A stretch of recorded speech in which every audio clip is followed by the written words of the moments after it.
Hello everyone, আজকের এই ভিডিওতে আমরা আলোচনা করব ভরণ পোষণ বা মেইনটেনেন্স নিয়ে। মেইনটেনেন্স কি, ওয়াইফ কখন মেইনটেনেন্স পাবে আর কখন পাবে না, আর যদি ডিভোর্স হয়ে যায় ডিভোর্সের পরও কি ওয়াইফ মেইনটেনেন্স পাবে, আর যদি বাচ্চা থাকে তাহলে এই বাচ্চার ভরণ পোষণ বা মেইনটেনেন্সের দায়িত্ব কার, এই সকল বিষয় আজকের এই ভিডিওতে আলোচনা করব। ভিডিওটি শুরু করার আগে হাই, আমি আশরাফুল ফারুক। এই চ্যানেল আমি নিয়মিত ল রিলেটেড ভিডিও পোস্ট করে থাকি, তো আপনি যদি নতুন হয়ে থাকেন প্লিজ কনসিডার সাবস্ক্রাইবিং। তো আর দেরি না করে চলুন শুরু করি। শুরুতে আলোচনা করব ভরণ পোষণ বা মেইনটেনেন্স কি।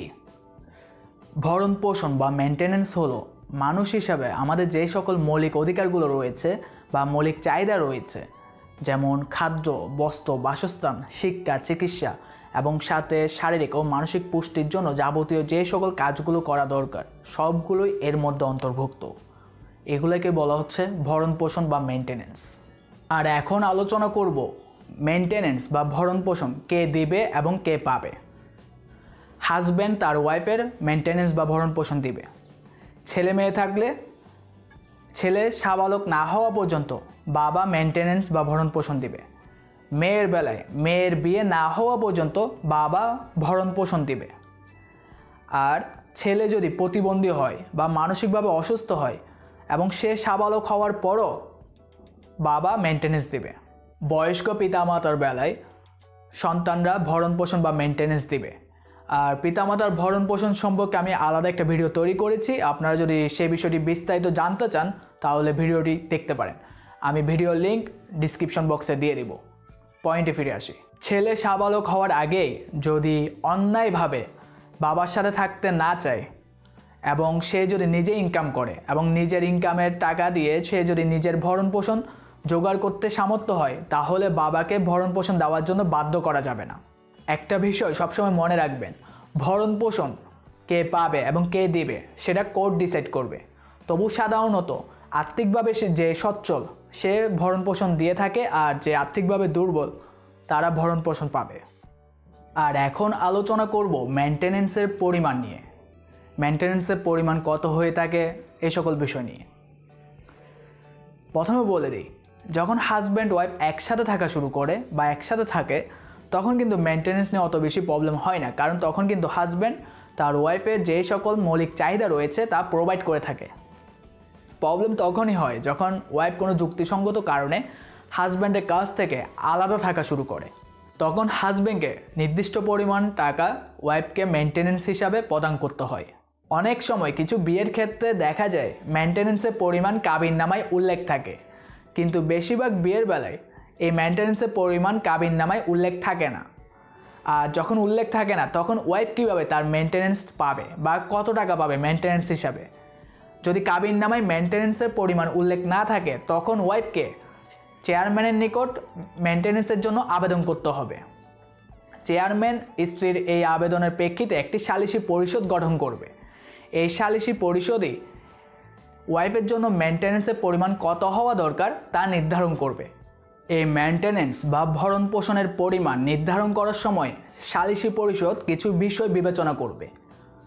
প্রথমত, ওয়াইফের ফ্যামিলি ব্যাকগ্রাউন্ড বা ওয়াইফের যে সোশ্যাল স্ট্যাটাস সেটা বিবেচনা করবে, এবং হাজব্যান্ড কত টাকা ইনকাম করে, তার সামর্থ্য কতটুকু, এবং আরও প্রাসঙ্গিক অনেকগুলো বিষয় বিবেচনা করে একটা পরিমাণ নির্ধারণ করে থাকে ভরণ পোষণ বা মেইনটেনেন্সের জন্য।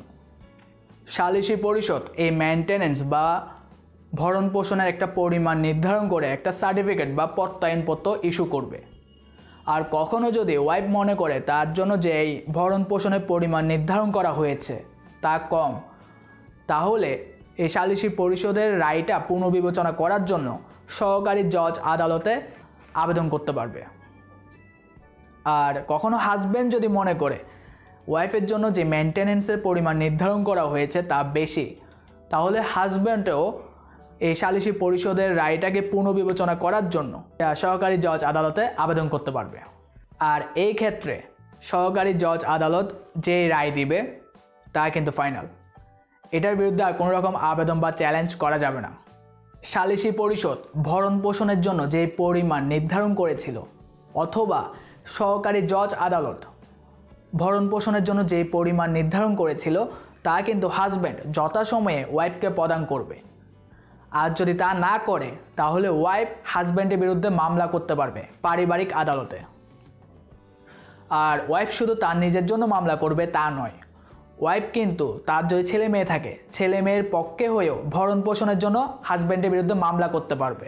আর এখন আলোচনা করব ওয়াইফ কখন ভরণ পোষণ পাবে না। প্রথমত, ওয়াইফ যদি তার স্বামীর সাথে একসাথে বসবাস না করে বা বসবাস করতে অস্বীকার করে তাহলে ভরণ পোষণ পাবে না। দ্বিতীয়ত, ওয়াইফ যদি তার স্বামীর প্রতি অনুগত না থাকে। তৃতীয়ত, হাজব্যান্ডের মৃত্যু হলে আর ওয়াইফ যদি ইদ্যত পালনরত অবস্থায় থাকে তখনও ওই সময় ভরণ পোষণ পাবে না। কিন্তু হাজব্যান্ডের মৃত্যুর সময় ওয়াইফ যদি অন্তঃসত্ত্বা থাকে তাহলে বাচ্চা না হওয়া পর্যন্ত ওয়াইফ তার ভরণ পোষণ পাবেন। এবং সর্বশেষ পয়েন্টে বলবো, ওয়াইফ যদি ব্যভিচারী হন তাহলে ভরণ পোষণ পাবে না। আর ওয়াইফ যদি জেলে থাকে তাহলেও ভরণ পোষণ পাবে না। আর এখন আলোচনা করব কখন ভরণ পোষণ দিতে হবে। বিয়ে যখন হয়েছে অবশ্যই হাজব্যান্ডকে তার ওয়াইফের ভরণ পোষণ দিতে হবে, এটা হাজব্যান্ডের দায়িত্ব আর এটা ওয়াইফের অধিকার। ওয়াইফ যদি জব করে নিজে ইনকাম করে তবুও কিন্তু হাজব্যান্ডকে তার ওয়াইফের ভরণ পোষণ দিতে হবে, এটা মাপ হবে না।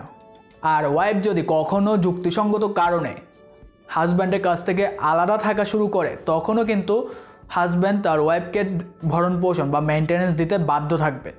আর এখন আলোচনা করব যুক্তিসঙ্গত কারণ কোনগুলো।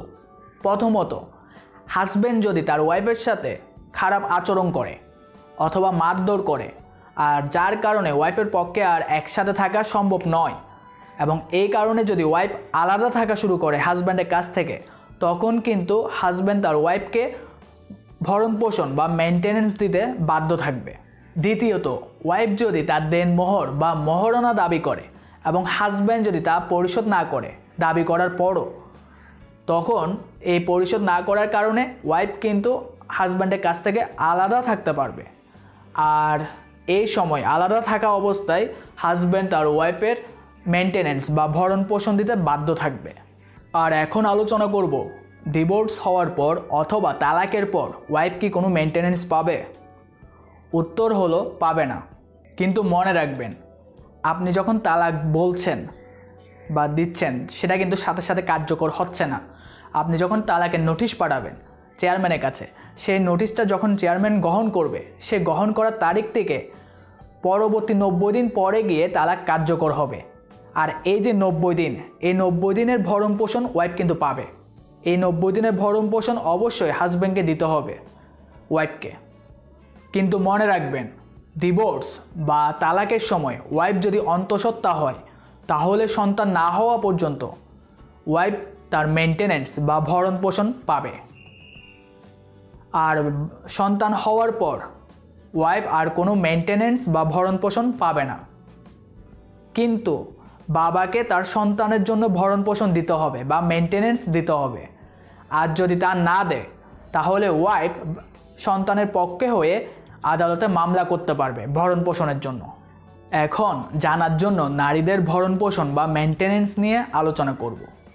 আগেই বলেছি, বিয়ের আগ পর্যন্ত মেয়ের মেনটেনেন্সের দায়িত্ব মেয়ের বাবার, বিয়ের পর মেনটেনেন্সের দায়িত্ব হাজব্যান্ডের। আর যদি ডিভোর্স হয়ে যায় বা তালাক হওয়ার পর মেয়ের ভরণ পোষণের দায়িত্ব কিন্তু তার বাবার। আর যদি মেয়ে বিধবা হয় বা তার হাজব্যান্ড মারা যায় তাহলে তার মেনটেনেন্স বা ভরণ পোষণ দেওয়ার জন্য তার শ্বশুর কিন্তু বাধ্য নন। এই ক্ষেত্রে মেয়ের বাবা তার ভরণ পোষণ দিবে। আশা করছি বিষয়গুলো বুঝতে পেরেছেন। ভিডিওটি যদি ভালো লেগে থাকে প্লিজ চ্যানেলটি সাবস্ক্রাইব করুন। দেখা হবে নেক্সট ভিডিওতে। Thanks for watching.